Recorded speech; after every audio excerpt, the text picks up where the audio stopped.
Сайн байцгаана уу? Та бүхэн миний Crime Time playlist-тэй тавтай морил энэхүү плейлистээрээ би болсон байдтай гэмтэргийн талаар ярьдаг байгаа.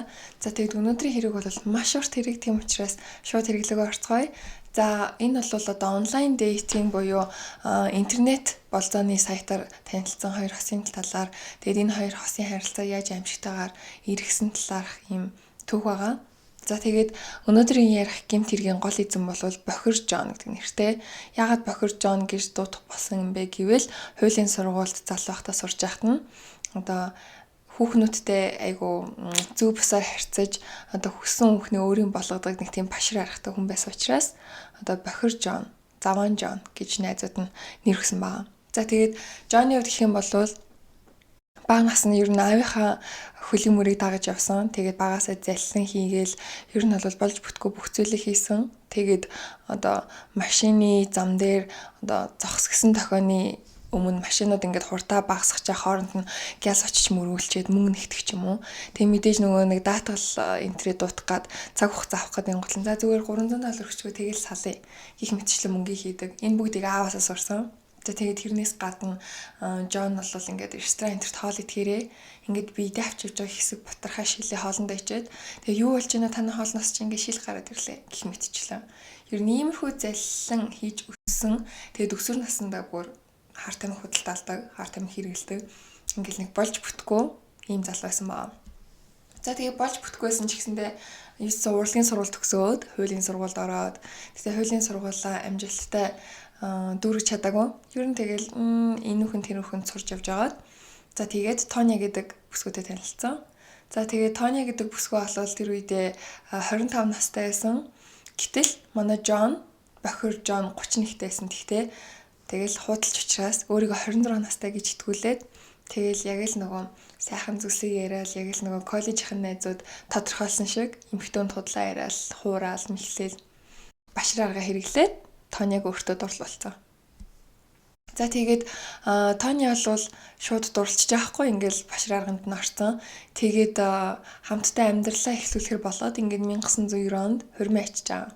За тэгсэн чи хурмаа хийсэн чинь Жоны гэрээс хинч ирээгүй.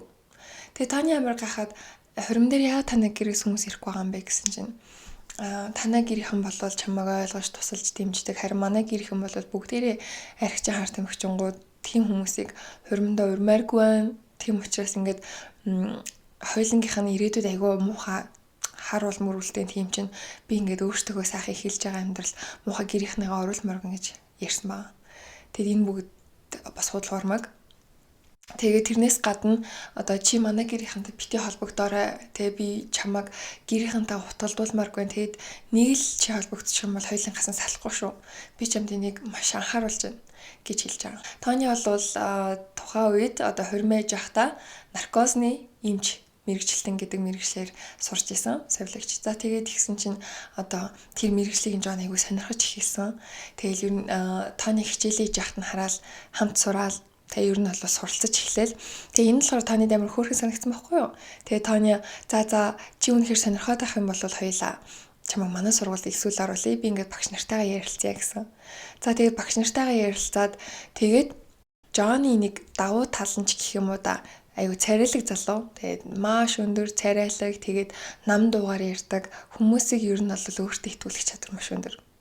Тэгээ ер нь бол ингээд ямар ч хүмүүсийг өөрийнхөө үгэнд тавтааж чаддаг. За тэгсэн чинь Тонигийн сургуулийн одоо тэр совилогчийн сургуулийн эрхлэгчтэй нуулзж байхдаа би бол ингээд маш их сонирхолтой байгаа. Би ингээд Тонигийн хичээлийг хажуунаас нь хараад одоо гүйцэд сурцсан. Би бол ингээд совилогч ялангуяа тэр наркозны эмч гэдэг чиглэлийг бол үнэхээр би сайн эмчилж хийж чадна гэсэн ятгалаг явсан. Тэгээ сургуулийн эрхлэгч гэсэн итгэсэн. Ингээд хачирхалтай гэхдээ бас гайхалтай зүйл гэх юм бол Жон яг зорилготой хүрч чаддаг. Тэгээд энэ хугацаанд Тонигийн бүр шилдэг нөхөртэй маш сайн нөхөр. Тэгээд энэ хугацаанд хоёр охинтой болчихж байгаа. Тэгээд хоёулаа сургуулаа төгсөж байгаа. Ингээ хамтдаа нэг эмнэлэгт наркозны мэрэгчлэлтэн совилогч хэмжээр ажиллаж байгаа. За ингээд амьдрал үргэлжлээ. Тонигийн хувьд бол бүх юм зүгээр. Гэтэл энэ хоёрын 10 жилийн амьдралд төгсгөлийн жилүүдэд нэлээд чулуунууд гарч ирсэн. Энэ юу гэвэл одоо Жоны үе гаргадаг зан характерууд гинт ууртай болдог ч юм уу, жоохон дарангуулах гэдэг зангуудыг нь Тониг ажлынхаа анзаарсан. Тэгээд ер нь Жон чамайг жоохон дээрлэхэд идэм шүүж гэх ухааны комментууд ирсэн. Гэхдээ ингээл мэдээж хайртай залуу нь учраас хүүхдүүдийнхээ авчраас юу гэжтэй тэгээ буруу ойлгоод байна. Жон бол маш гайхалтай залуу штэ гэж тайлбарладаг байсан. За гэтэл ганц энэ биш, ажил мэргэжилтээр нь асуудал гарч ирсэн. Нэг сувлагч болвол Жоныг хүнд одоо наркоз хийх тунгаа маш бага хийчээд үлдсэн тунг өөртөө кармалаад завсч яах нь болоод харсан. За энэ бол сувлагч ялангуяа наркозны эмчгийн хувьд бол улаан туг ийм зүйл байж болохгүй. Эмнэлгийн ийм тариа хэрэгслийг бол эмнэлгээс гадуур хэрэглэж, худалдаалж, өөрөө ашиглаж болохгүй. Энэ бол маш чанга хуйлтай. Тийм учраас тэр сувлагч шууд одоо сувлагч эмчнэрийнхээ холбоонд хийсэн байгаа, эмнэлгийн удирдлагуудад хийсэн байгаа. Тэгсээр нэ одоо Тонитай удаан жил найзсан учраас Тони төрүүлж яахгүй. Би ингээд нөхөр чинь ийм үйлсийг харсан. Тэгэд энэ бол анхных биш байсан. Тэгсэн чи Тони амар гахал чи юу яриад байгаа юм аа нөхөр яад гүтгэхэд байгаа гэсэн чи үгүй амлыг Тони энэ бол анхных байгаагүй. Маш сурцтай энэ бүхнийг хийсэн. Би хоёр нүдэрээ харсан чи надад итэг. Тэгээд би чамаг л гэж хэлж байгаа. Энэ бүхэн дараа нь чамд гавлна. Яагаад гэвэл хоёулаа нэг мэргэжилтэй, хоёулаа нэг газар амьдардаг. Тэгээд цагдаагийн байгууллагын танаа гэрийг нэгжлэх хийгээд ямар нэг эмнэлгийн ийм тариа танаа гэрээс олдох юм бол хоёулаа асуудалд орно. Тэгээд хоёулаа ийм том асуудалд орчих юм бол хүүхдүүд чинь хэн арах юм бэ? Тийм учраас би чамд эртхэн сануулж байна гэж найсалсан маа. За ингээд Тони энийг сонсоод өстой нэн даруй гэрлөө очоод бүгдийг нэгтсэн бүх юма 10-оор нэрвүүлээд нэгтсэн нийцээс 46 ширхэг эмнэлгийн шилдэ ийм хэрэгсэл шипрес байхыг олж хараад ерөөсөө энэ бүхэн үнэн байсныг ойлгосон. Тэгээд урд нь Жоны гаргадаг байсан нэг тийм яриг нь ойлгохгүй ч юм уу, сонсохгүй байгаа ч юм уу нэг тийм хорвоос тасарсан байдлуудыг нь энэ хэрэглээтэй нь холбож үзсэн. Ер нь бол наркозо Жон гэртээ авч ярьчаад хэрэглэдэг байсан, өөртөө тарьдаг байсан гэсэн үг. Тэгэхээр төсөөлөд үзтээ тэр амар өвчнөд зовж шаналж байгаа хүмүүсийн тунг тгийж маш багаар хийжээд үлдсэнийг өөртөө авдаг гэсэн үг. Тэгэхээр өвчтнүүд нь хаалганы турш өвчнөө мэдэрдэг, маш их зовдөг байсан. Тэрийг хүртэлтэй дараа нь эмнэлийнх нь ярьж байгаа хгүй. Жоныг наркоз хийх болгонд хүмүүс ингээд би өвдөөдөө мэдрээд штэ гэдэг комментууд хэлдэг байсан гэдэг. За ингээд ийм хулгаалсан байсан гэдэг комментиг нь эмнэлгийн удирдлагууд нь одоо цаашид яхаа төлөвлөж байгаа хооронд бас нэг зүйл гарч ирсэн. Энэ юу гэвэл хаалганы өрөөнд Жон буутай байхыг нь олж мэдсэн. Ингээл араараасаа хэргүүд гараад Жон ч гэсэндээ шууд одоо бүх хүмүүс өөрлөө нь халдаж эхэлж байгааг мэдрээд тесэрч эхэлсэн. За тэгээд ихнэр лугаа уурлаад чи намайг хэн гэдгийг мэдэхгүй байна гэх мэтчлэн яг л нөгөө хар тамхинд донцсон хүний зан характерыг тэр жигтэй гаргаж ирсэн байна. Энэ үед нь Тони маш их айгаад хизээч бити холбогдороо гэсэн ээжтэй нь холбогдохоор шийдсэн. За тэгээд ээжтэй нь холбогдоод ярихад энэ бүхэн үнэн байснаас гадна Жон өөрийнхөө нэрний талаар худлаа ярьсан, насны талаар худлаа ярьсан.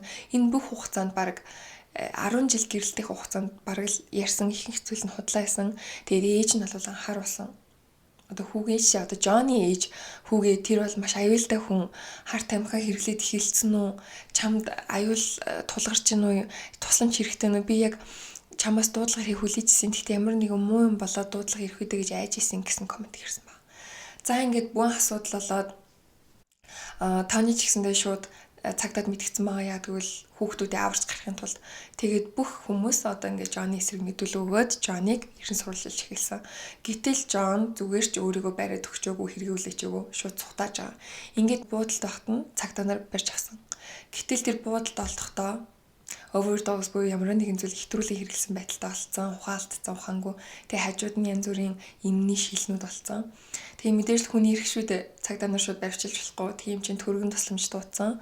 Ингээд төргөн тусламжийн машинд явж байхад маш ажиргалтай зүйл болсон. Энэ бүр галзуу. Тэрний вэ гэвэл Жон гинт ухаан ороод зүгээр ч ухаан ороогүй тэр төргөний тусламжийн машинд байгаа бүх эм тариаг аваад хулгаалаад зөв машинаас нүсрэг гүйцэн. Тэгээ гүйж авах хугацаанд дэлгүүрийн гараа шинтэрлээ ороод нилээн цухтаагаад тэгээ цагдаа нар азар барьж аваад тэгээ бас цагдаа нарын нүүр амлуу хөшөглөөд бас тэмцэлт гэж үтсэн байгаа. Ингээд цагдаа нар бариад түнд одоо эмнэлгийн хэрэгсэл хулгаалсан. За тэгээд өөрөө хэрэглэсэн завшилсан. Тэрнээс гадна одоо баримтчилгаанд саад болсон цагдаагийн биеинд халдсан гэх мэтчлийн шалтгаанаар ялга носон байгаа. Гэтэл Жон залтай гэдгийг бид нар мэдж байгаа. бохир Жон бол мэдээж шоронд бах хугацаанд хамаг сайнараа жүжиглэл би бол одоо засарсан. Одоо дахиад ийм байхгүй гээд хугацаагаа багасгаад 17 сар шоронд суугаад 2004 онд гараад ирсэн. Тэгээд цаашдаа юу их мэдээж эмэгтэйчүүдийг сул дор эмэгтэйчүүдийг олцлохоор шийдсэн. За ингээд 2004 оноос 2014 хүртэл маш олон эмэгтэйчүүдийг онлайн болцоогоор танилцаад тэгээд болцоод өөрийгөө итгүүлж, дурлуулж, худал хуурмага ярьсаар агаад маш олон эмэгтэйчүүдийг лувирдаад, хохироогоод, дарамтлаад, амьдралд нь дарамт учруулсан байгаа. Тийм учраас маш олон эмэгтэйчүүд Жон эсрэг мэдүүлэг өгсөн, одоо баривчилж өгөөч гэсэн хүсэлтийг гаргасан, өөрөөр мужуудад тэрнээс гадна restraining order буюу одоо надтай ойртохгүй байх тийм тушаалыг цагдаагийн газраас хүсэмжилсэн ийм олон захидлууд эмэгтэйчүүдээс ирж исэн. За тэгээд хамгийн сүүлд нэг эмэгтэй дээр бол яг энэ үйлсэнд баригдсан маа. Тэр эмэгтэйг одоо хагалгаанд ороход нь Жон би ингээд танд наркотик сувлагч байна гэх мэтчлэн өөрийгөө худлаа танилцуулаад уул нэмлэгт ажиллах эрхээ асуулсан шүү дээ. Гэхдээ эмнэлэгт шуурган ороод худал хийлээд тэр эмэгтэйд итгүүлээд тэгээд тэр эмэгтэйг өөртөө дурлуулж чадсан. Тэгээд дурлуулахаас гадна тэр юу иргсэн. Тэгээд үерхэж явах хугацаанд тэр эмэгтэй нэг зүйл төр шийдчихсэн. Тэр нь юу вэ гэвэл чи дансан дах бүх мөнгөө миний данс руу ичгээ яадаг л нөхөр чинь чиний хөрөнгөний 50% авах гээд байна штэ. Аяг бол утгагүй шүүхт өгөн чамайг тийм ч хоёлаа газ чиний мөнгийг миний данс руу ичээ. Тэгэл тэр хүн нь бол улаантуг энэ бол худал хуурмаг гэдгийг ойлгосон. Тэгээд хоёлаа харилцаа ингээд дуусгах хэрэгтэй юм шиг байна гэсэн хэдий ч Жон тэрийг хүлээж аваагүй. Ингээл араараас нь доромж суутахтай мессеж тэр бүсгүүл явуулсан. Тэ чи ингээд надад бараг л мөнгөг би ингээд чиний нүцгэн зургийг гэр ихнийх чинь ажлынхан руу чи явуулна гэж сүрдүүлсэн ба. За тэгээ тэр эмэгтэй хүртэлтэй цагдаагаас одоо энэ хүнийг надаас хол байлгаж өгөөч гэсэн хүсэлтийг тавьсан ба. За ингээд тэр эмэгтэй хол байлгаж өгөөч гэсэн ч гэсэндээ Жон цагдаагийн тэр restraining order буюу тэр ойртож болохгүй гэсэн заалтыг эвдсэн. Тийм учраас дахин баривчлагдсан байгаа. Ингээд дахин баривчлагдаад 2014 оны 10 сар дахиад худал хуурмаг нөгөө өөрийнхөө царайлаг намдуухан хоолоогоор бусдыг аргалаад гараад ирж байгаа. За ингээд 10 сард гарч ирэнгуутлаа шоронгоос гараад 2 хоногийн дараа 50-аас дээш насныхны болцдог аппликейшнаар нэгэн бүсгүйтэй танилцсан. Энэ бүсгүй бол Debra. За Debra-гийн талаар ярих юм бол Debra бол амжилттай, ололттой, мундаг интерьер дизайнер, өөрийн гэсэн компанитай, 4 хүүхэдтэй, урд нь 4 удаа гэрлээд харамслаад бүтлгүүцэн гисэн идэж амьдралдаа аз жаргалтай. Яагтгүй л яг өөрийнхөө хүссэн мэрэгчлэр маш өндөрт гарсан байгаа бүсгүй. За тэгээд ер нь та нар тодорхойлж хэлэх юм бол маш ганган, дандаа үнэтэй брэнд явсан хүмүүстэй ер нь Debra таньдаг хүн болгон ердөөсөл маш ганган. Гайхалтай эмэгтэй. Яг л Beverly Hills, Калифорнигийн гайхалтай эмэгтэй гэж тодорхойлдог. За ингээд Debra Jonтой танилцсан байгаа. За тэгээ Debra-гийн бас өнгөрсний талаар нэг мэдвэжтэй зүйл байгаа. Тэр нь юу вэ гэвэл 1984 онд Debra-гийн баг дүүн Cindy гэдэг эмэгтэй нөхөртөө одоо алуулсан байдаг. За тэгээд нөхөр нь хэрүүл хийж явахдаа галтгоондоо байж явахдаа одоо буу гаргаж ирээд Cindy-гийн толгойн тусах газар маш ойроос буудаад тэгээд дараа нь өөрхөө гизэн тусах газар буудаад тэгээд төрөм тусламж цагдаа дуудсан байгаа. Харамсалтай нь Cindy нас барсан. Гэтэл нөхөр болох биелийн амьд үлдсэн. Тэгтэл энэний артаас бүр сонирхолтой зүйл гэх юм бол Debra болон Cindy гэж Arlene гэдэг эмэгтэй байдаг. Arlene гэдэг эмэгтэй охиныхоо үхлийн дараа хүргэнийхээ талд шүүхэд мэдүүлэг өгсөн. Энэ юу гэсэн үг гэвэл ер нь бол манай хүргэн буруугээ ингээд гомдол гармааргүй байна гэсэн комментиг хэлсэн. Үүнийг нь шүүх харгалзаж үзээд хүний амь хороосон тэр хүргэнд нь охиныг наасан тэр хүргэнд нь 5 жил ял өгсөн. За ингээд энэ хачирхалтай зүйл эдний гэр бүл урд нь тохиолж исэн. Тэгээд мэдээж Cindy нас барахдаа 2 хүүхэдтэй байсан. Энэ 2 хүүхдийг Debra өөр дээр одоо авч ээжтэйг хамтдаа өсөж том болгоод ингээд маш аятайхан сайхан хүүхдүүд болгосон. За ингээд Debra-гийн хуучин түүх гэвэл юм байна. За ингээд тэр хоёр болцсон. Тэгээд Debra энэ болцооноос өмнө маш олон залуустай болцож үзье. Яа тэгвэл амьдралынхаа карьер оргилд хүрсэн бүх юм байгаа, хүүхдүүд нь том болсон. Гэтэл амьдрал нь хайр дурлал байгаагүй. Тэгээд хайр дурлал хийж онлайн болцоогоор маш олон хүнтэй болцсон. Гэвч ямар ч залуу Debra-гийн стандартад хүрэхгүй, ямар ч залуу өөртөө таалагдах байсан. Гэтэл эцсийн эцэст Jon түүнийг зүгээр л яг хөлнөөс ингээл өргөцсөн. Яа тэгвэл Джон ч залтай штэ. Заван Джон гэдэг. Джон бол яг эмэгтэй хүний юу сонсохыг хүс яг тэрийг мэдрэмжтэй ярьж чаддаг тийм санаатай. Яг тэрнийг ашиглаад чи бол үнэхээр гайхалтай бүсгүй би ингээд чиний карьер хөөдөг энэ зангиж үнэлж чинь чамайг ингээд олон хүүхдүүд ингээд дүүгийнхаа хүүхдийг хүртэлтэй хараад өсгсөн чинь биширч чинь чи ямар биширмээр эмэгтэй гэх мэтчлээ. Гэл ерөөсө сонсох хүссэн бүх юм тэгэл чи ярилтаа чи юу боддгоо яргалтай айлуулах ингээл Дебра хүндлэл яриулаад энэ нь Дебрад бүр амар таалагдсан. Хөөх анх удаага эрэхтөө яг миний дотоод ертөнцийг сонирхож чинь анх удаа эрэхтөө миний гэр бүл яг миний хувь хүн гэсэн зүйл рүү хандж чинь гээд тэр болцоо юу амжилттай болсон гэж хэлж болно. За ингээд болцооны орой Дебра бол пентхаус маш өндөр барилгын хамгийн дээр пентхаусыг маш өндөр үнээр түрээсэлж охин Жаклинтайгаа амьдардаг юм эмэгтэй. Тэгээд энэ пентхаус дээр болцооныхаа дараа очисон. Тэгээд Дебрагийн толгойдлохоор үргэлжлүүлж жоохон 2-3 мянга илүү дотн биенийг танилцъя гэж бодсон болвол Джонны толгойд маш өөр бодол байсан. Тэгээд Дебрад энэ болцоонд ганцхан таалагдаагүй зүйл нь гэх юм бол Джон биенд аягүй хүрээдсэн. Зөвшөөрлгүйгээр дураараа хүрээд энэ Дебрад ерөөсөө таалагдаагүй. За тэгээд пентхаустаа очтол Джонны энэ зан үргэлжилсэн. Тэгээд ер нь бол илүү их хүссэн. Гэтэл Дебра би ингээд анхны болцоон дээрээ ийм зүйлийг хүсэхгүй байна. Тэгээд дотроо бас сэтгэлээр унсан зүйл нь гэх юм бол би арай ээж нэг намайг ойлгодог гой залуу боллоо гэж бодсон чинь яг л нэг шинийн зүйл надаас хүссэн ийм хүн байсан юм шиг байна. Тэгээд чи одоо манахаас явсан дээр хаа гэж Джон хэлсэн. Джон энийг нь маш онцгойгоор хүлээж авсан. Бараг чи өөрөө юу ч одоо намайг одоо дормжлоод байгаа юм уу ухааны юусэн маш дими зүйлийг ярьсараад гараа явсан.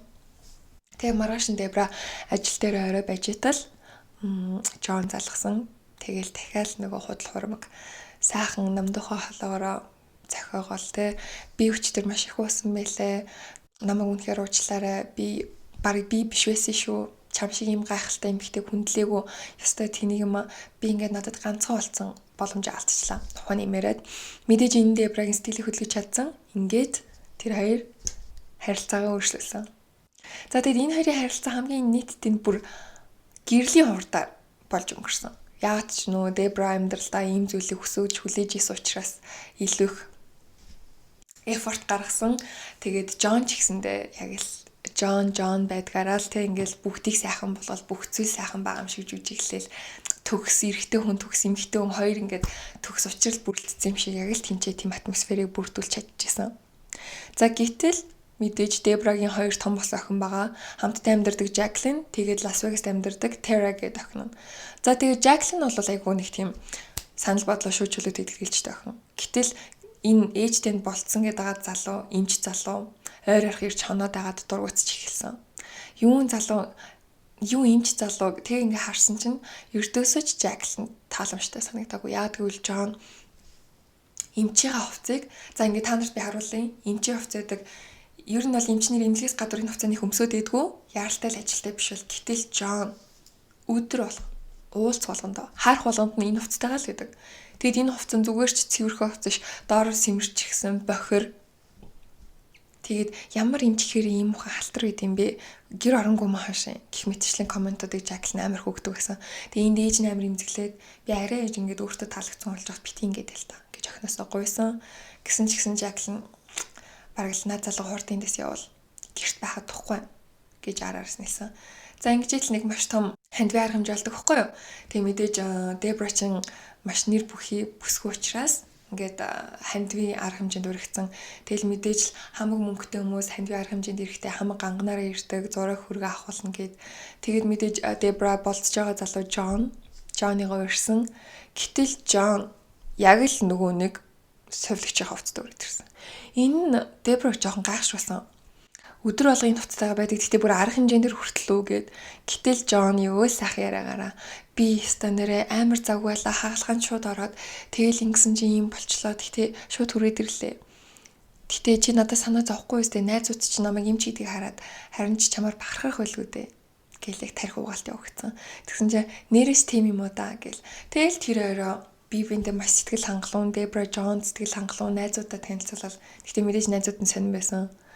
Тэ чи ирэхээс өмнө зүгээр хальт хувцас салчих цаг байсангүй юу гэдэг жишээ харцаар Джоныг ажиглаж исэн.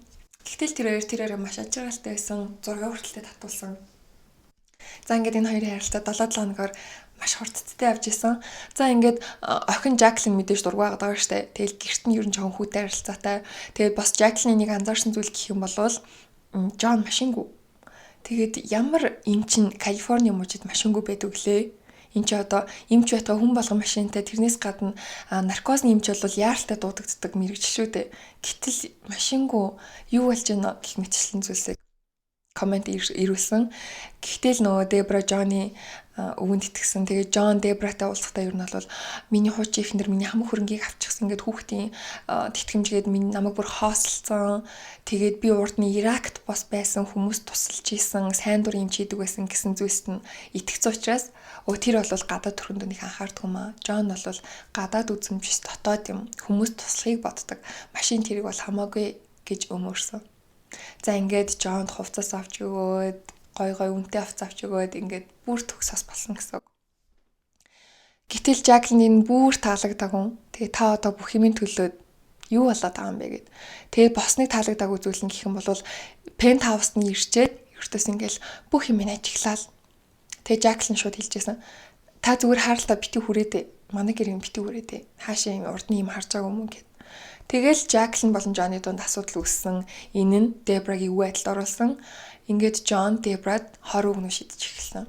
Хоёулаа эндээс явах хэрэгтэй юм шиг байна.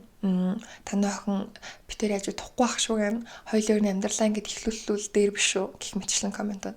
Ингээд тэр хоёр үл хөдлөхөрн гарч эхэлсэн. За ингээд далайн иргэн маш гайхалтай байш болсон. Тэгэд энэ байшин Джон Дебра хоёуланд амар таалагдсан. Тэгсэн чинь Джон ингэж хэлсэн баа. Хуучин ихнэртэй ингээд бүр хоослуулсан. Тэрнээс гадна ингээд татврын жоохон асуудалтай байгаа. Хэрвээ тийм асуудал байсан бол би энэ байшинг аваад хоёулаа бүр амар гоё амьдрахгүй юу? Ингээд тарихаар тоглолцсон. Тэгсэн чинь Дебра ч мэдээж мөнгөтэй эмэгтэй. Тэгээ хайр дурлалтаас хоорцсон байгаа. Тэгсэн чинь болдгүй ахтай санаа зовлтгүй би энэ байшингийн хөлсийг төлчихье. Тэгээ хоёулаа хамтдаа амьдралаа эхлүүлээ гэд. Ингээд $80,000 төлөөд энэ бол хэдэн сарын түрээсний мөнгө тэр байшин гэв. Энэ их мөнгийг төлөөд энэ хоёр хамтдаа ердөөсөл болцсноосоо сарын дараа нэг гэрт орсон. За ингээд байшинд ороод тохижуулаад энэ хооронд Жаклин бол ерөөсөн харьцагчсгүй тааштай дээштэй харьцаа таслаад пентхаустаа үлдсэн. Ингээд нөгөө арай бага охин нь Тера Лас Вегаст байдаг гэсэн штэ. Тэгээ Тера мэдээж Жаклин ихчээгээ бодол арай зөөлхөн. Тийм болохоор ээж нь Терага дуудыг танилцуулъя гэж бодсон баа. За ингээд Тера Лас Вегасаас найз залуу Жеритийг хамтдаа ирсэн. Яг энэ ирэх өдөр нь тэр хоёр шинэ байшинд орж исэн. За тэгэл тэгсэн чинь анхны сэтгэлх юм бол Тера Джонтой танилцаад сайн байна уу та Джон уу би ингээд Дебраг охин Тера байна гэсэн чинь маш муухай хандлагыг шууд хүлээж авсан. Джон зүгээр л шууд хүүтнэр ирэх ёстой цагаас өмнө ирчихэж байгаа юм уу? Тэгээд энэ Терад айгу хачин байсан. Яагаад надтай шууд ингэж муухай харцж байгаа юм болоо гэд. Тэгээд ээж хайжсан юм болсон чинь хүнсний дэлгүүр орсон цаа тойр ороод байж. Энэ Джонни гаргаж байгаа бүх үйлдэл Терад амар сонь санагдсан. Яагаад надтай ингэж муухай харцаад байгаа юм тэглээч одоо яагаад ингэж нэг амар тэг зүгээр л охинтой танилцах чиж яа нэг ингээл би ингээл энэ гэр ирэх хүн ингээл хамаг юм зөөгөл матрас энтрээ ганцаараа гэрмэртэ орлол тойрон тусламж хэрэггүй гэж мэгээд тэгээ Терад ерөөсөө анхнаасаа л таалагдаагүй гэхдээ арай Жаклин хичээг бодвол зөөлхөн болохоор тэгэл за угаасаа тэгээд нөгөө ядарсан ч байсан юм уу таагүй үйтэн ч ирсэн юм уу гэж бодоод тэгээд ээжтэйг мэдээж уулзаа сайхан байсан. Тэгээд энэ хугацаанд ээж нь бол охтуудаа энэ байшинд хамтдаа амьдарч байгааг хэлэг байсан. Ер нь бол би энэ байшинг өөрөө түрээсэлж байгаа. Тэгээд Джон хаяад ирж байгаа гэж худлаа хэлсэн байсныг нь Тера охин нь олоод мэдсэн. Яагаад гэвэл тэр гэрт Джонни идэл хэрэгсэл бүх юм байсан. Тэгээд тэрнээс гадна бааны өрөөнд ингээд сахалгын хөөс гэх мэт зүйлүүд ингээд Тера шууд ойлгоцсон. Тэгээд та энэ залуутай хамт амьдраад байгаа юм шүү. Яагаад худлаарай даа. Яагаад та хамаг бүх юм төлөөд байгаа юм. Наад залуу чинь танд үл хөрөнгөттэй энэ тэнд байшингуудаа гэж хэлсэн мэт. Тэгэд яагаад тэр байшингуудад танд санал болгоогүй юм? Та ер нь тэнцэн очилж үтсэн юм уу? Хүүхдүүдийн хам зургийг харсан юм уу? Хаана ямар эмнэлэгтэй ажил энэ бүгд мэдж байгаа юм гэх мэтчлэн маш олон асуултаар буулсан. Ээжний амар тааг байсан. Тэгээд ер нь бол Дебра энэ бүгдийг бол охтууд нь ээжийг алтгаас айж гин гэж хүлээж авсан маа. Тэгээ бүр сэтгэл зүйчтэй уулзсан гэр бүлэрээ сэтгэл зүйч нь хүртэлтэй охтуудад нь та хоёр ээжтэй боломж олох хэрэгтэй. Эцэст ээж чи хайртай хүн шүү дээ тийм чинь боломж олго. За ингээд боломж олго гэсэн учраас ингээд гэр бүлийн бүх баяр, талархлын баяр зуулсаар гэл хамтдаа байхаас өөр аргагүй байсан. Тэгтээ дандаа тухгүй. Яг тэгвэл Джон ер нь хүмүүсийг амар тухгүй болгох штэ яад байл ингээл те. Би бол ийм, би бол тийм, би Иракт байлж яхад ийм сарвтай, ийм болоо, тийм болоод гээл те. Энэ нь бол нөгөө Дебрагийн урд нь асуурсан Синди гээд дүүнгийнх нь хүүд таалагдсан. Тэр хүү бол эдийн гэр бүлтэй тун арах өгсөн. Тэгээд ямар мундаг юм бэ Иракт тэгээд үнэхээр амар байсан гэсэн чи өстэй амар гэл. Хоёр эрэхтэй хүн чи биенийх очролол. Гэтэл охтуудын байдал ерөөсөө таалагдахгүй хэвээрээ л байгаадсан. За энэ бүр хурцтаад Жаклин нь машинд нь GPS болгосон байгаа. Машингүй гэсэн штэ. Тэгээд Дебра хоёр машинтай, Tesla Range Rover хоёртай. Тэгээд тэгсэн чинь Tesla-г нь ундаг. Энийг Жаклин олж мэдчихээд Tesla-гийнхэн доор GPS болгосон. Тэгээд GPS болгосон ч гэсэн алхтын мөрсөн олж мэдэхгүй байсан. За тэгээд хувийн мөрдөгч хөөслөхөр болсон. Ер нь бол Жаклин ингээд Джоныг муу гэдэгт нь бат итгээд тэгээд ер нь мөрдөгчийн дүр тоглож байна гэсэн үг. Энэ хугацаанд Джон болон Дебрагийн тэр шинэхэн 70 эргийн байшинд нь нэг өдөр гадны хүн явчихсан. Энэ хүн бол маш очирхалтай эмэгтэй, өсөн новь нотон тэгээд зүгээр л хувцсны өрөөнд нь явчихсан. Тэгэд энэ Дебраг маш их айлгсан. Гэтэл Джон тэр эмэгтэйг шууд газар унаагаал цодож эхлэв. 911 дууд яаралтай яг одоо гэд. Тэгэд цагдаа ирээд аваа явсан. Энэ эмэгтэй тэрээр хинж таньдаг байгаагүй. Дебра бодохдоо зүгээр л гудамжны хүн магадгүй хар тамхины хараалтай хүн мансуурц явж исэн баг. Гэтэл энийг Джон бол маш хүндэр хүлээж авсан. Юу яриад байгаа чи ийм нас айд хүмүүс те ингээд маш олон хүнтэй мөнгө төгрөгтэй юм байж чи хоёлаа ингээд гэртээ security system хамгаалтын систем маш одоо хамгийн сүүлийн чанартайг тавина. Тэгээ тэрийг би удирдах гэжсэн. Ингээл юу энэ хоёрын харилцаа хааш явж байгааг тодорхойлж байгаа. Нэг нь арай контролинг, Джон одоо бүгдийг удирдах эхэлж байна. Тэгээд ер нь энэ нь октоутай ч ер нь уулзуулахгүй байх та. Уялдаатай болсон. Ер нь бол танаа октоуд ч ер нь эрхэн дэнтцэн, эрхэн балаанууд тэрнээс гадна чамайг аз жаргалтай байх гэж өөрсдөө тэгүүлдэггүй. Ягаад чи жаргалтай байхаар тэд нар уурлаад идэв. Айгу бол чамайг үхэхэр чи хөрөнгөж яваач авах гал ингэж байгаа.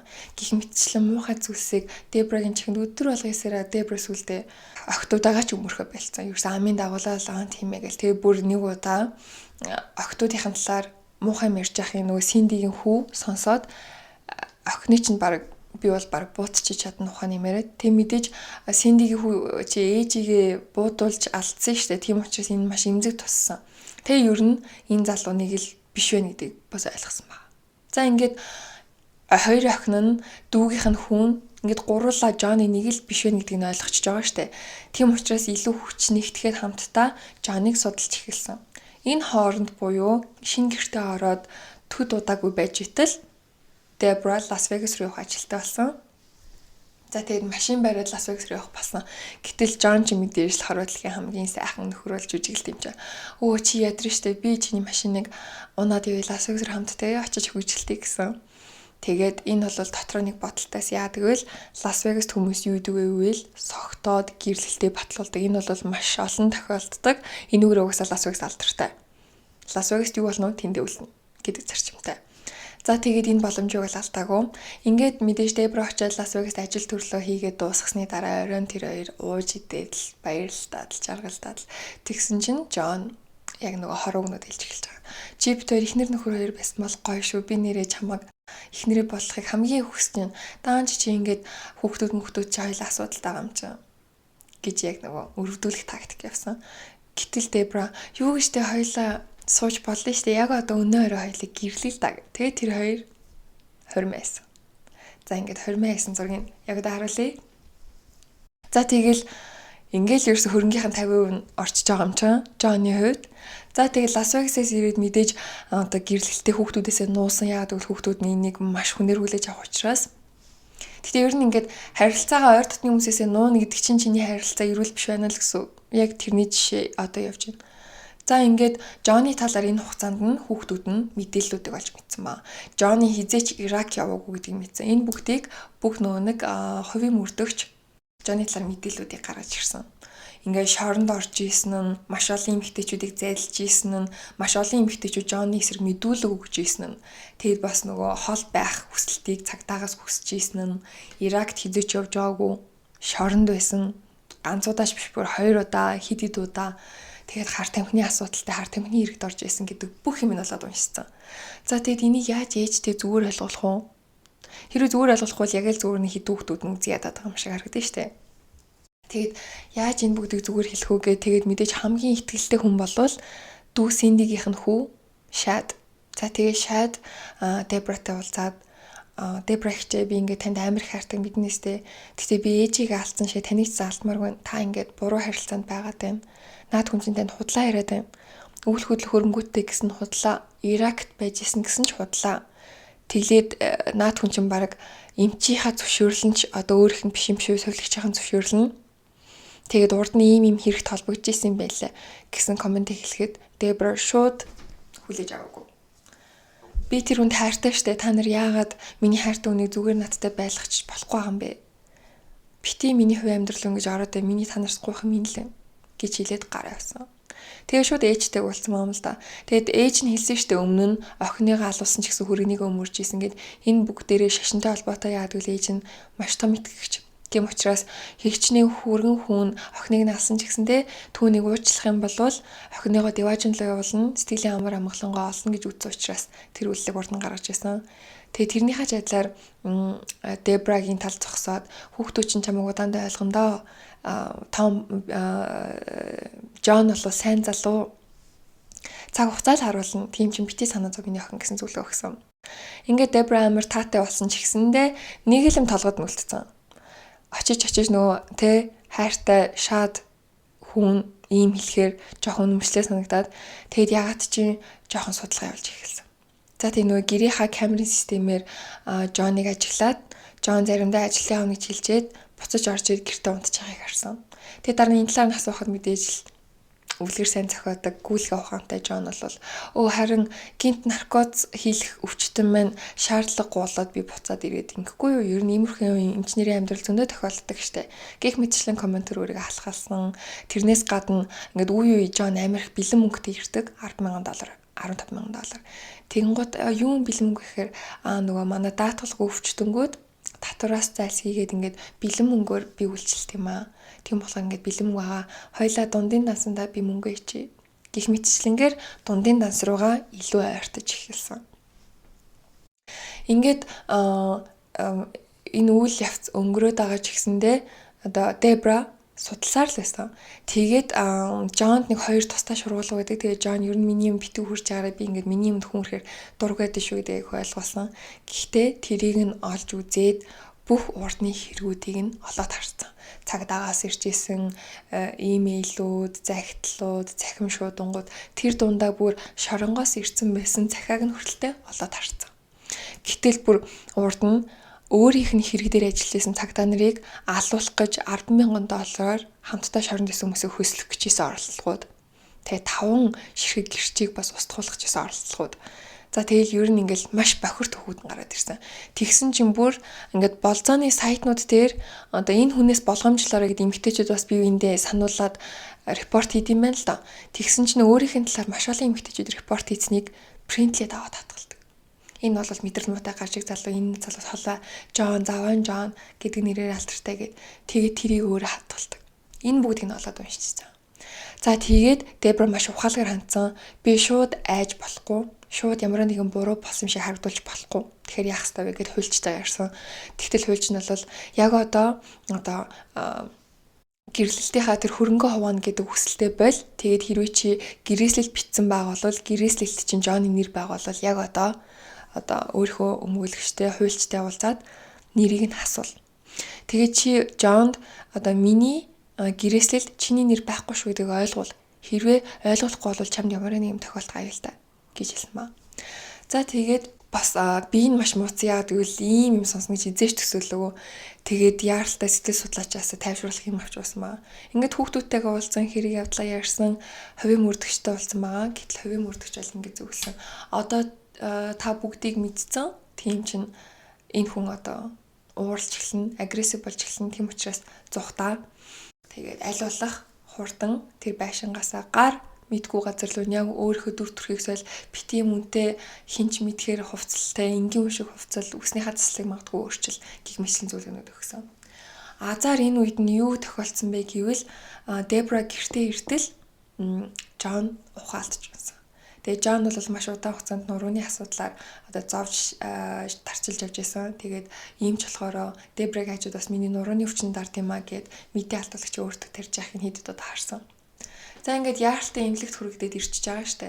Ингээд яаралтай эмнэлэгт хүрэгдэж ирсэн чинь хаалгах шаардлагатай гэдэг мэдээлэл өгсөн. Тэгтэл Дебра энэ боломжийг ашиглая гэж бодоод би цус харах там уу, би иймэрхүү эмнэлгийн орчинд байх тайгүй мүү, харин би чиний төлөө сүмд очиж залбираад байжээ. Хайртай шүү гэж хэлээд гар явсан байгаа. Ингээд эмнэлэгт хаалганд байх хугацаанд нь ашиглаад тэр байшингаас бүх юмаа нүүлгээд өөрөө бүх юмыг аваад ингээд яваад гисэн. Жон гарч ирээд энийг хараад маш их уурсан.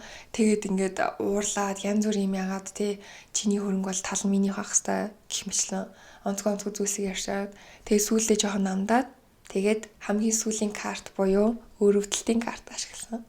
Би ингээд хар тамхины хариалтай надад тусламж хэрэгтэй байна. Чи л миний хажууд байвал намайг одоо аврах гадан тэггүй бол би зүгээр өгөх гээд байна. Тэгэд анханасаа чамд худлаа хэлсэн уучлаарай.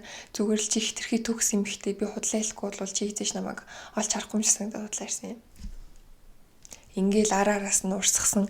Гэтэл бүр хамгийн тэнгэн ч юм уу тэгтээ мэдгүй ерөөсөн иймэрхүү одоо дарамттай харилцаанд байдаг хүмүүний толгой яаж боддгийг бас тэ арай өөр байдаг гэж уусаа сэтгэл судлаач нар ярьдаг. Нөх хүчин давтчихдаг. Тэ одоо нэг ховс шиг юм давтчихдаг гэсэн. Тэгээд Дебра буцаад Жон дээр очсон. Бүх тэр улаан тугнуудыг харахгүй ингээл зүгээр яг Жон руу очсон. Тэгтээ яг бас хөрх юмтаа нөгөө гэрлэхтэй хамгийн сайханд ч хамгийн муухайд хамттай байна гэсэн тангараа бодоод тэгээд октодод хэлсэн ба би ингэж тангархалцсан учраас очихгүй болохгүй хамгийн хэцүү үед нь байхгүй болохгүй гэд ингээд мэдээж нурууны хаалханд орсны дараа хажууд нь харж асраад тойглоод байсан. Тэг хүүхдүүд нь бол шууд харилцаад талсан та үнэхээр ингэж бодож байгаа бол юу ч ярих юм бол гэд. Тэг мэдээж Жон ч гэсэндээ хүүхдүүдэд нь уулзах өгсөөгөө. За ингээд Жоныг мэдээж Дебра хажууд нь агаад нурууных нь хаалханы дараа асарч тойглоод ингээд хамт байсан, тусалсан. Гэтэл одоо Жоны муухай зам бол хэврээл байсан. Тэгээд тэр нь бүр хитрээд дарамт нь хитэрч эхэлсэн байгаа. Тэгээд сүүлдээ бүр октоотой нь уулзахыг хориглосон. Тэгээ нэг удаа Дебра Жаклин охинтойгоо уулзах чагаад баригдаад гэтэл энэ үед нь маш муухай комент хэлсэн. Тэр нь юу гэвэл чи дахиад охинтойгоо уулзахыг оролдох юм бол би Жаклиныг живүүлээ шүү гэж аимшигт хэлсэн. Тэгээд мэдээж Дебра ажиглаа штэ. Тэрнээс гадна Жаклин руу маш муухай мессежүүдийг явуулж эхэлсэн. Чамаг үххийг хармаар байна. Өндөр барилга дээрээс үсэрч унахыг хармаар байна. Магадгүй толгоороо төрүүлж унаасаа ч юм уу. Энэ Жаклин ч гэсэн энд нь ерөөсө бууж өгөөгүй. Бараг иймэрхүү мессеж хариу бичээч яд ингэн гуулаа зүгээр л Google руу орвол дурын юм copy paste хийснэ явуулж муулаад улам уурыг хүргээд ингээд энэ байгаа байдал нь Дебрад за би энэ хүнд боломж өгөөд шинэ хүн хийж өөрчлөхгүй юм байна гэдгийг ойлгуулад тэгээд би ингэж гэрийнхнээс авах гэрхнийг аюулд оруулж болохгүй гэдгийг маш одоо гүнзгий ухаарад ингээд энэ бүхтэд цэг тавихаар шийдсэн. Ингээд цэг тавиад октоодынхаа тусламжтайгаар одоо оргон зайлж чадсан. Тэгээд цагдаа нараас одоо надаас хол байлгаач гэсэн хүсэлтийг хүссэн боловч энэ үед нь одоо Жон Невада мужид руу явчихсан байсан. Тэгээд цагдаагийн зүгээс хэлэхдээ хоёр өөр мужид байгаа. Тэглээч одоохондоо танд бол ямар нэгэн байдлын гар хөрсөн ч юм уу хохироосон зүйл байхгүй учраас одоо цагдаагийнхны зүгээс бид нэр юу ч хийж чадахгүй. Гэхдээ яг уу байнгын хараа хяналттай байя гэж хэлсэн байгаа. Ингээд хэсэг хугацаа өнгөрөх хооронд одоо Жоноос маш муухай мессежүүд ирсэн. Чиний хөрөнгөний тал минийх гэдгийг одоо үргэлж санаарай. Үйл болгондоо болгоомжтой байгаарай гэх мэтчлэн. За ингээд удалгүй одоо Жоны Калифорни мужид ирсэн байна гэсэн мэдээлэл ирсэн. Энэ нь тэднийг маш их айлгсан. Тэгээд нэг өдөр одоо Дебрагийн офисын гадаанаас машин алгуулчихсан. За ингээд машин тэгтээ нэг холдоогүй ойрхон олцсон. Гэхдээ ингээд дээгүүр нь бензин асгачихсан. Шатаахыг оролцсон боловч ингээд жижигхэн газарт нь гал гарцаа олцсон. Ингээд ер нь бол цагдаа нарт энийгээ дахиад хэлсэн боловч нэг сөртөглөж яваагүй. Энэ нь Дебраг амар айлгсан. Цагдаа нар юу ч хийж чадахгүй. Гэтэл энэ хүн одоо нэг мужид байгаад байдаг. Одоо яах ёстой юм болоо гэв. Яг ингэж бодож итэл угаасаа аимшигтай өдөр ирсэн. 2016 оны 8 сарын 20-нд одоо Тера охин нь гэртээ орох гээд яг гараж руу орж итэл Жон хутгатай дайрсан байна. Тэгээ Джоныг урд нь харуулсан штэ маш том биетэй биерхүү хүн гисэн идэж одоо сүүлийн энэ саруудад маш их жин хасцсан. Нилийн туранхаа баг танигдахааргүй болсон байсан. Тэгээд хутгатай дайрсан байгаа. За Азар энэ үед бороотой байсан учраас Тера маш том борооны гутал өмссөн байсан. Тийм учраас одоо ноцолдоод газар бүр хоёлоо унж одоо ноцолдоод тэгээд Джон Тераг одоо амийг нь дарах гэж оролдоход хурууг нь маш хүчтэй хадсан байгаа. За ингээд ноцолдоод нөгөө том гутлаараа хутгийг нь цохиж унгаагаад булаач чадсан байгаа. Ингээд булаасан утгаараа одоо өөрийгөө хамгаалах үйлс хийгээд Джоныг одоо хутгалсан. Хутгалахдаа 13 удаа хутгалсан. Цээжин тусах газар нь гарн дээр нь, мөрөн дээр нь тэгээд сүүлийн одоо хідэн хорлогодоо бол бүр нүдрөө нь хутгалаад тэгээд тэр одоо хутгалсан нүдрөө нь хутгалсан бүр цаашаа орсон. Ийм дүр зурагтай байж исэн. Тэгээд хөршүүд нь бол яаралтай гүйж ирээд туслаад Тера бас бяцхан шархтсан байсан. Тэрийг нь гяс алчуураар боогоод энэ хоёрыг имлэг түргэцсэн. Гэтэл Джон энэ их шархныхаа ард амьд үлдсэн. Тэгээд түрүүн тусламж аваад команд орсон. Аппарат залгуулсан байгаа. Тэгээд Тера бол маш их айцтай. Тэгээд ээж рүүгээ залгаад ээж уучлаарай би таны нөхрийг ингээд алчлаа. Надад өөр арга байсангүй. Хэрвээ би хөдлөөгүй болвол би эргүүлээд яг алуулах байсан. Ингээд би бие хамгаалсан шүү гэдэг утгаар одоо хэлсэн байгаа. Тэгээд цагдаа нар хэргийн газраас бол Джонny биеинд паспорт осмос гэх мэт янз бүрийн зүйлс олсон. Тэгээ ер нь бол Терэг хулгайлах гэжсэн, магадгүй барьцаалж мөнгө нэх гэжсэн. Тэгээ паспорттайгаа байсан учраас одоо барьцаалж мөнгө нэхчээд мөнгө авчаад энэ улсыг орхих гэжсэн гэсэн дүгнэлтээ өгөөд тэгээд энэ хэргийг бие хамгаалсан гэж одоо тодорхойлоод Терэг хэрэг үүсгэх байгаа. За ингээд 4 хоногийн дараа буюу 8 сарын 24-нд Джон аль биесээр амуурасан. Тэгээд мэдээж нөгөө амьсгалын аппаратыг саллахаас өмнө гэр бүлийнхнээс нь зөвшөөрөл авах хэрэгтэй. Тэгээд Джонny гэрийнхэнтэй холбогдоод гэтэл гэрийнхэн донд бол бид нар наад хүнтэй чи ямар ч одоо харилцаа холбоотой байх хүсэхгүй байна. Ингээд аппаратыг салгаа гэсэн баа. Тэгээд цогцыг нь гэрийнхэн нь авахаас ч татгалцсан. Тийм учраас чандарлаад одоо ингээд улс цаадах үйл ажиллагааг нь явуулсан гэсэн үг. Тэгээ мэдээж Тера охиныг бол маш айж цочирдсан. Энэ бол баргийн 27 настай одоо бүсгүн даваад гарах зүйл биш. Мэдээж маш том сэтгэлийн шархтаа үлдсэн. Одоо ганц Тера гэлтгүй эдний гэрийнхэн Дебрагийнхэн тэр чигтээ одоо маш том сэтгэлийн шархтаа үлдсэн. Тэгээд мэдээж өөрт нь тохиолдсон энэ зүйл бас бусад эмэгтэйчүүдэд мөн тохиолдож гэр бүлийн хүчирхийлэлт байдаг байх гэдэг одоо айц одоо энэ зүйлийг Дебра ойлгосон учраас бусад эмэгтэйчүүдэд тусалж дуу хоолойнд болохоор шийдсэн. Тэгээ ер нь бол байнгын нэвтрүүлэлтэд оролцдог. Тэгээд эмэгтэйчүүдийн гэр бүлийн хүчирхийлэл бол ингээд үнэн байдаг, хэцүү байдаг. Одоо нэг орцсон эмэгтэн бол гарч чаддгүй, би хүртэлтэй өөрөө гарыгээд гарч чадахгүй юм. Шалбааг нь тутгалцсан үе байсан учраас ингээд энэ эмэгтэйчүүдэд тусламаар байна гэд одоо ингээд хандив цуглуулж дуу хоолойнд болсон байгаа. Тэрнээс гадна одоо 2018 онд HBO яг энэ хэргийн талаар Dirty John гэдэг нэртэй одоо цувралыг гаргасан байгаа. Тэгээд Азар 2020 онд одоо Netflix-ээр тавигдсан. Тэгэхээр бид нэр үзэх боломжтой гэсэн үг. Би хүртэл өнөөдөр одоо 4 ангийн үзээд дуусгасан байгаа. Тэгээд маш сонирхолтой. Өнөөдөр бол энэ урт хэргийг би тодорхой зүйлсийг л та бүхэнд ярьлаа. Харин илүү дэлгэрэнгүй мэдээллийг авах хүсэх юм бол тэр цувралыг үзээрэй. Тэрнээс гадна бас Dirty John гэдэг подкастыг хайх юм бол олох боломжтой. Тэрэн дээрээс бас илүү дэлгэрэнгүй маш олон детайлүүдийг мэдэх боломжтой. За ингээд хэрвээ та нар сонирхвол бас сонирхоод үзээрэй гэж хүсмээр байна. Ингээд өнөөдрийн Crime Time ингээд дуусчихин. Ингээд надтай хамт байсан та бүхэндээ баярлалаа. Тэгээ дандаа миний илгээр good vibes only. Bye.